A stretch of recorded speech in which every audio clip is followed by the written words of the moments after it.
Welcome to a community built of tomorrow's business leaders. Hey guys, I'm William Freitas, and this is the Socius Podcast.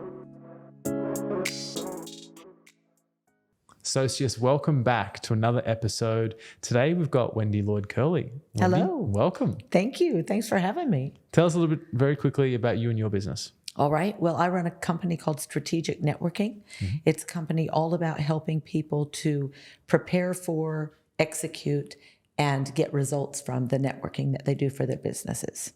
And tell us a little bit about why networking is important, particularly for small businesses. When a small business starts, generally the people work for themselves, by themselves, and working in an element that they haven't experienced before. When you're networking, you're able to make connections with the right people at the right time to bring in clients, but also to bring in specialists and people who have been through what you're about to go through.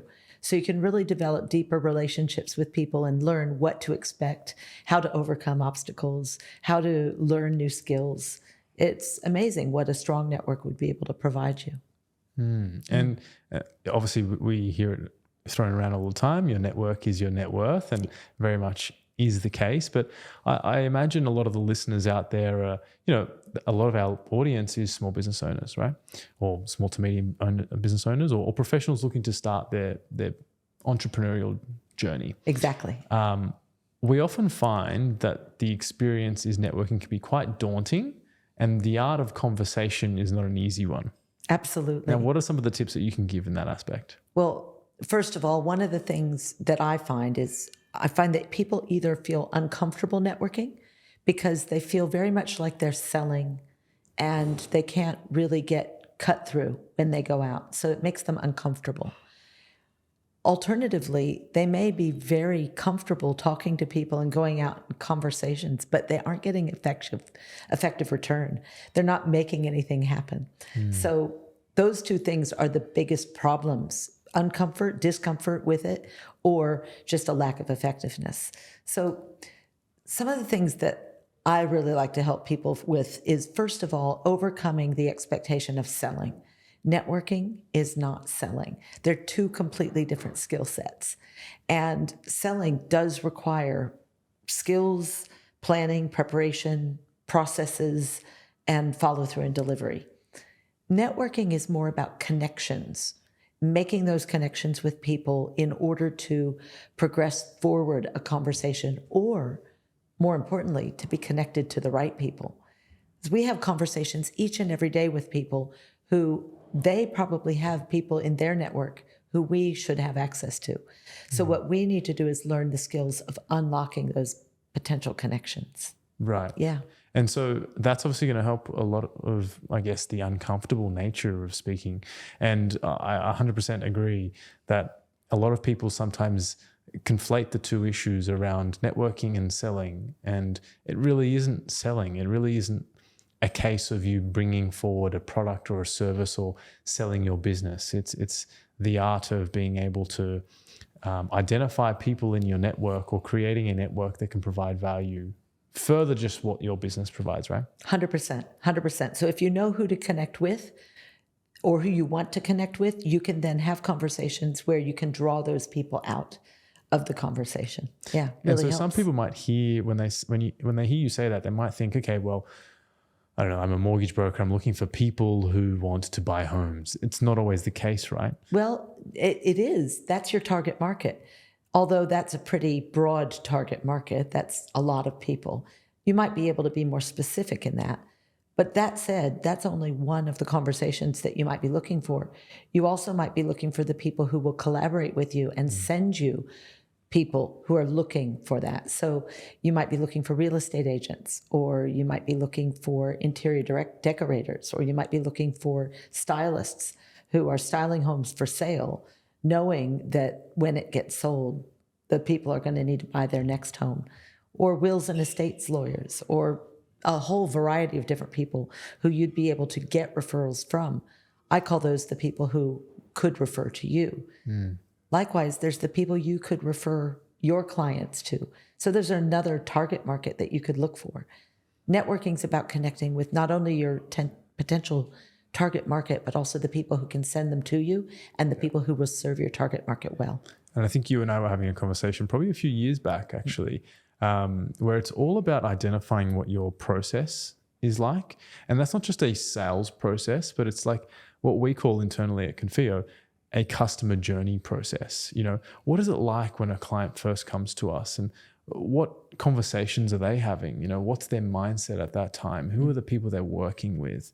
And how is it that we can provide value to those people to potentially have introductions, right? Absolutely. It's all about expectation setting too.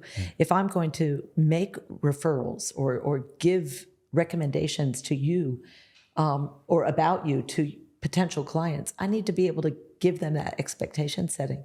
Here's the kind of people he's successfully worked with. Here's some of the success stories that he's had. Here's what to expect when you make the phone call, or even whether to make a phone call, whether to go straight to the website. I remember a friend of mine was an architect, is an architect actually, and he spent a lot of time with people who were really kicking tires. And he found that he really wanted to work with people who were ready to buy. So he set up specific red tape, but it was red tape that was worth it to him. If you went to his website and filled in his form with 4 simple questions, which weren't quite that simple. What's the space? How does it feel today? How do you want it to feel? And what's your budget, right? If you could answer those 4 questions, he would then easily have a conversation with you. But if you just called and asked for an appointment, it didn't happen. And we could dive into the, I guess, qualification process and what that's like. But let's bring it back to networking if we can.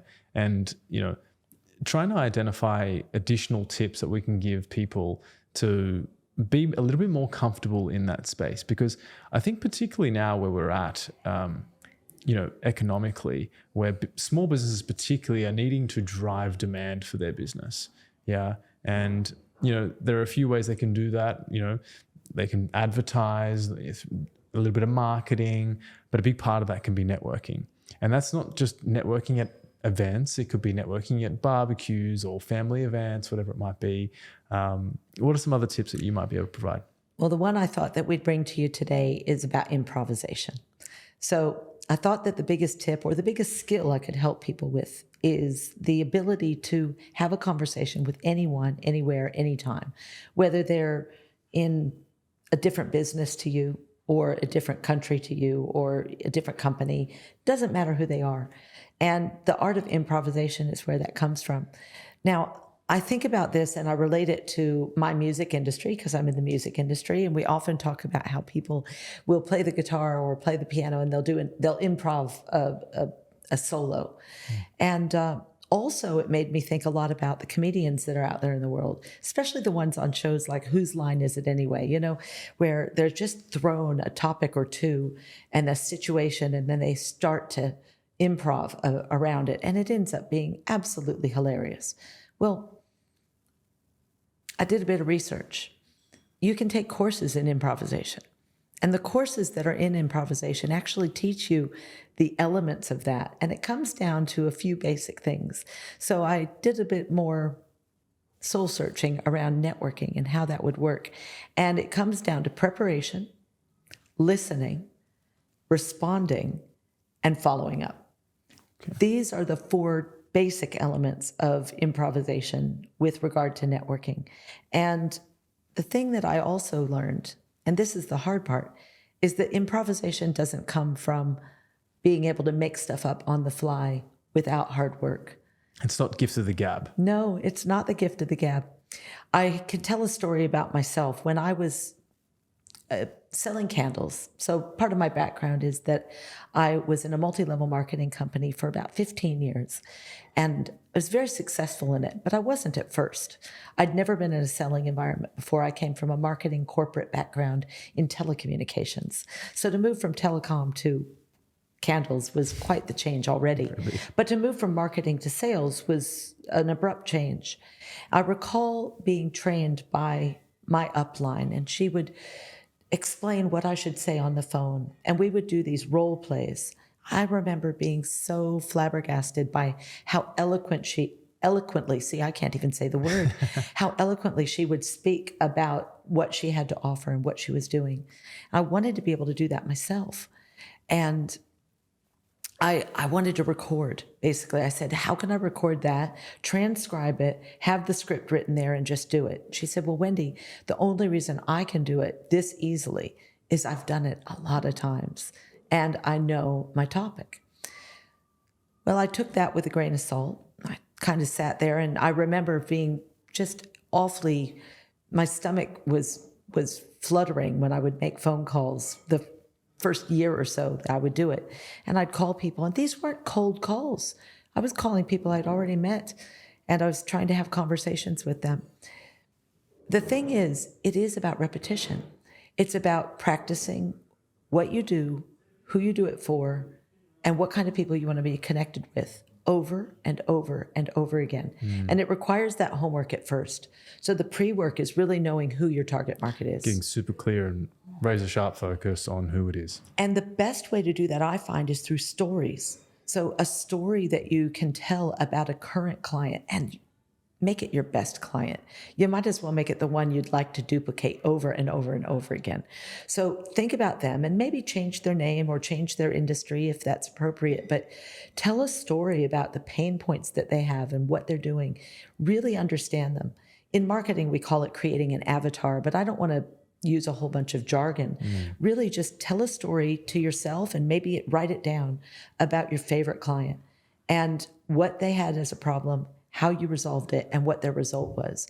And now you've got a story about your target market. Those are great things to tell to people when you meet them. And the more appropriate, the more recent it is, not appropriate, but the more recent that story can be, the better. So you can continuously improve or change or modify your target market story based on the frequency of new target market people that are entering your zone. Yeah. And I guess what I like about that, and you made reference to it being very similar to comedians in the past. Look, I'm not a comedian. I'm far from funny. But, you know, I've heard plenty of great comedians will test out jokes on certain crowds just to have them in their, I guess, inventory or their, you know, their stock to be able to deliver if they needed to. And that's why they're so great when they're put on the position. They'll test it for months and months and months. The practice and the little nuances of what they say and what they don't say. I recommend when you're in a sales process or you're on the phone, recording yourself and then listening back to yourself so that you can think, wait a minute, I talked too much there, or I didn't listen enough there. It's like listening to your voicemail. You record that 1,000 times. Exactly. I totally see value in that because there might be elements in, I guess, how you deliver the message, whether it's tonality, whether it's the word that you say, that might not deliver the message that you're trying to deliver. Yeah. And I feel like practicing that over and over again. You know what I actually used when I was much younger was speaking to the mirror. I found that helped enormously because, you know, not only is it how you sound, but it's how you look. You know, are you conveying the message with your physical body language as well? 100%. Zoom taught us a lot about that, didn't it? Absolutely. Looking at the camera. I mean, how many people actually looked at the speaker they were talking to as opposed to their own camera? Right. And you can tell when people aren't paying attention. So it makes a lot of sense. In addition, in your preparation, there's your target market, but there's also what you have to offer.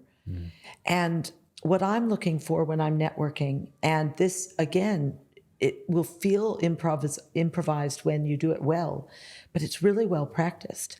And that is, what is your unique selling proposition? And that's jargon again, so I'm going to put it into Wendy parlance. What's the wow factor? What about what you offer can make someone who's listening to you go, wow, I haven't heard of that before? For me, my wow, and it elicits a response, is I help the uncomfortable networker get comfortable, and the ineffective networker become effective. And more often than not, I'll get someone saying, wow, that sounds like me. Sounds like I need that. Or wow, that's a great service. I haven't heard of that before. It's talking directly to your target market. Right. So when you're talking as an insurance broker or as a mortgage broker or as an accountant, it's so easy to fall into the trap of offering the same thing everybody else offers. Finding the nuance, finding the tweak that makes someone go, wow, that's so specific about what you do. I have clarity on who it would be for. And whether we know that person or not, we're able to picture them better. So those are the two elements of preparation for your improv that you really need to work on. You need to work on the target market and you need to work on the wow factor. Step one, preparation. Yeah. Got it. Now, step two, and this is the key for all people in improv, in comedy, and in music, listening. Listening. 2 ears, 1 mouth. Listening. You need to ask some good questions, and you need to absolutely listen to the responses and get their feedback and repeat that feedback back, most likely. It's really important that you're listening to what they say and then feeding off of it when you're having a conversation. That feeding is another practiced part. You can bet your bottom dollar that a comedian already knows all of the heckles that they might be getting, and they're ready for them. It seems off the cuff, but they're practiced routines. And sometimes you feel like they're thrown into the crowd, like, they must have planted that person there. 100%. Billy Connolly is famous for going on tangent after tangent after tangent and then pulling them all the way back in. That's a practiced routine. He may do it differently every night, but it's still an improvised practice session. His expertise is already embedded into it. Interesting. Yeah. So, I mean, look, if someone had said to me, listening is important to networking, I completely understand. But network improv, listening, in the past, it's not something I had really sought or thought that it would play a big part of that. But I can totally get that you want to listen to the message they're providing, ask for feedback, make sure you've got the message correct, and then think about how it is you're going to respond. You can also guess at how people will respond. If you ask them what they do, they may come up with an answer that's not following my system of unique selling proposition and target market. So it gives you an opportunity to inquire further, to ask them more.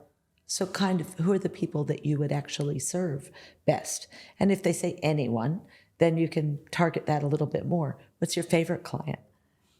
And you can actually interview them to get the right answers that you need in order to help them, because anyone is hard to find, but someone specific is easy. Yeah. Yeah. Perfect. Yeah. So point three. Point three. Well, that's really responding. And it's also being able to tailor the response to bring your story back in. So I believe thoroughly that when you're networking, listening is more important. Finding out more about them is more important, because there's that saying that nobody cares how much you know until they know how much you care.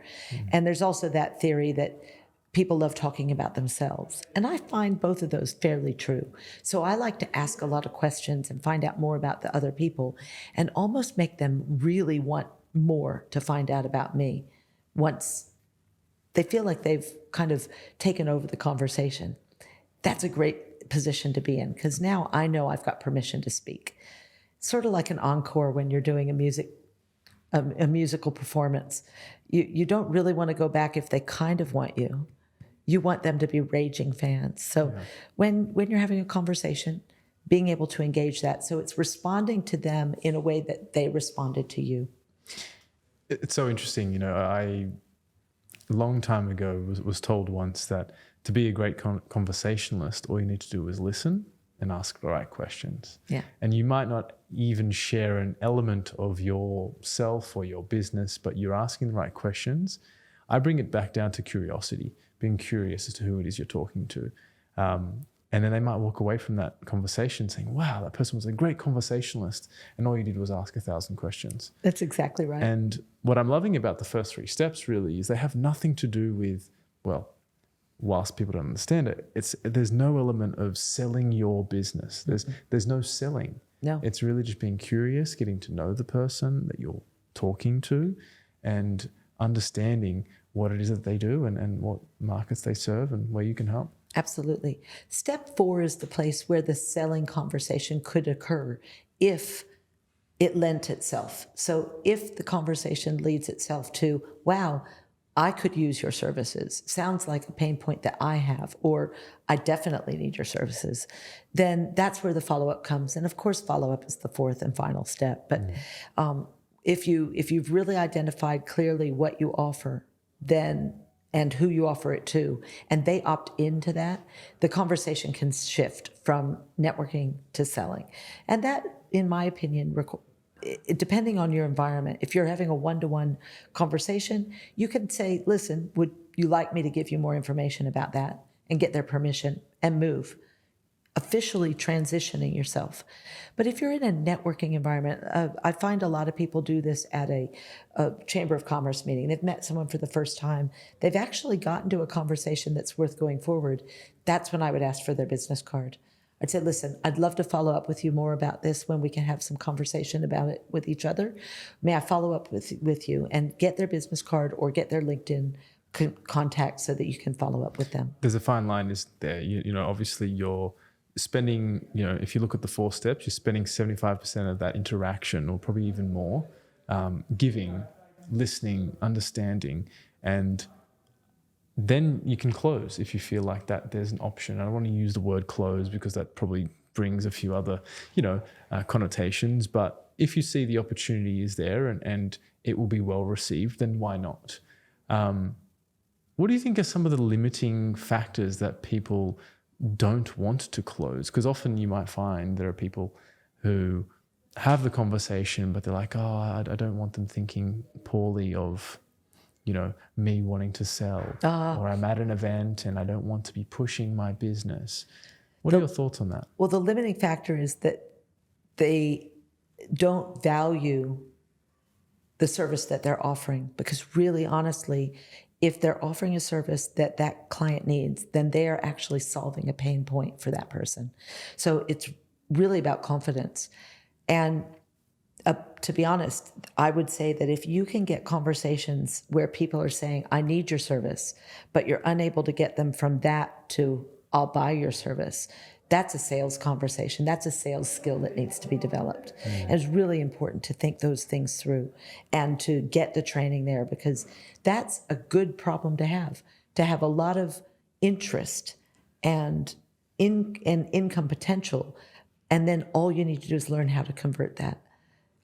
But yeah, it's the pain points, and you're actually alleviating a problem that they have by providing a service. Now, I'm talking mostly about services, but this works for products as well. Being able to get someone a service or a product that they need will provide value to that person.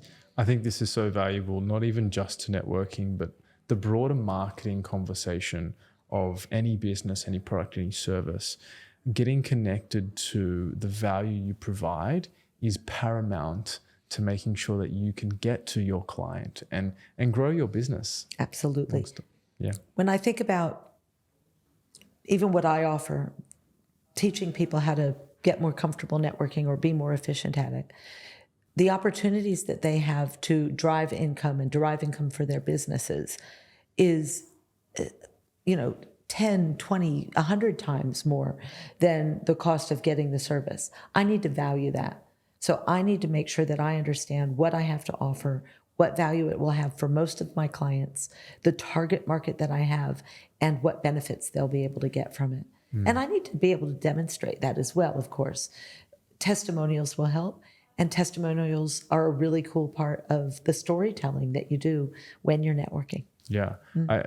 Testimonials, Google reviews, I think they're all fantastic ways to get clear on the value you're providing too. Everyone spends so long crafting their solution or their service or their product, and they often don't really take the moment to sit back, ask for feedback or ask for a testimonial. And they're great little boosters along the journey to say, wow, this is what we're doing. Yeah. We're actually making a difference or making an impact. And it only compounds the benefit or your ability to network and seek more opportunities. Yeah. But when you do receive those testimonials, turning them into the stories that you tell is the important part too. You can say, I've got, 100 5-star reviews, but find 3 of those that are 3 different people and 3 different stories with 3 different pain points. And then when you're improving in a networking environment and you hear about someone with the same pain point, you can tell the appropriate story. So it's really important that those testimonials become part of your marketing. Remembering that you're not always talking to your target market. Sometimes you're just talking to someone who you've met and you have no idea who they know and who they're connected with. By learning to tell those stories appropriately, you can actually get them to connect you to those other people that you're looking for, including your competitors and your collaborators. Those are interesting people to meet when you're networking. If you're an architect, go and meet another architect that's in the room. And then you can have conversations with them about their USP and their target market. Find out, are you true competitors, or are there a little bit of overlap, but a lot of space for collaboration opportunities? Yeah, interesting. Tell us more about that. Keep diving into that, because I think a lot of people see their competition as pure competition and that they shouldn't network together. And I'm a big believer that that's not the case. I'm a huge believer in that. The opportunity to collaborate with people who are doing the same thing that you do is more apparent than most people see. So if you can find a true competitor who actually sells the same product you do, same service, at about the same price to the same people, using the same mechanisms in the same geography, you are blessed to find them, because they're someone you can benchmark against. And you can even tell them that, you know what, we actually are true competitors. This is cool. I'm going to check you out. I'm going to find out where I can differentiate from you. And you can have a little chat about that, but then you can go back to the office and say, I found them. This is great. Let's go look at their website. Let's look at their LinkedIn. Let's look at how they're doing things. So in a sense, searching for a true competitor is like a needle in the haystack, because I don't think you'll find them very often. Instead, what you'll find is you'll meet people. And if you're a family lawyer, you're going to find that your family law is slightly askew from the target market of another family lawyer that's in the room. Maybe you're younger and they're older, and you approach younger people better than they do, and they approach older people, and you'd be able to say, listen, if my clients' parents need your services, maybe I could introduce you. You end up having a collaborative partner. And likewise, if they're of the same mindset as you, one of abundance, which is what I look for in people, then they would be able to recommend people to you. And they would probably be more inclined to do that if you're listening to them, sharing information with them, and following up. Yeah. That is the super valuable point around collaboration.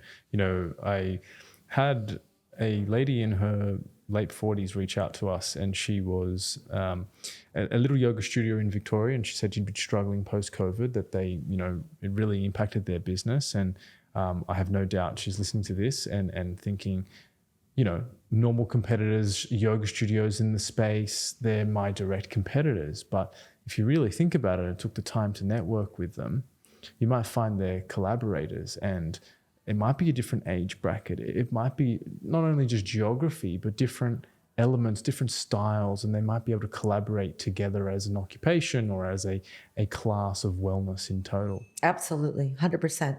You never know unless you start to explore. And there is premature exploring of those opportunities. But when you meet those people, it starts the conversation. That's the other thing about networking. Networking is about making connections for the first time, usually. You build your network the second time. You build that later. And that, it doesn't always happen slowly, doesn't always happen quickly, but it happens when you build trusted experiences with each other. So when you're networking, you're making connections for the first time. After that, they're part of your network, and you can develop those relationships through follow-up meetings, through conversations, through little text messages or messages on LinkedIn or on Insta. I used Insta for you because I don't use Insta. But all of these elements of it can be really helpful in your follow-up and developing and nurturing that relationship.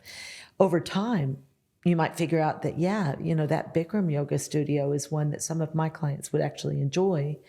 And we could go on an excursion there to do that as a group so that I can manage and control that environment and then bring them back to ours and talk about the ways that they felt after that experience. That's just an example.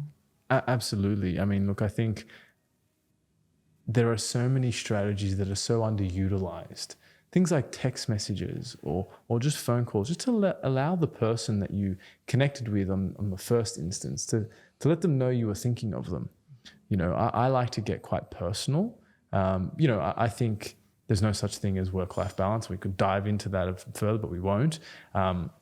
Business is personal for me, and I like to get personal. I like to people feel my energy and feel my warmth. And if it's text messages or a phone call, it only helps develop that relationship. And I think when you take that into networking, people understand your intent. They understand where you're coming from.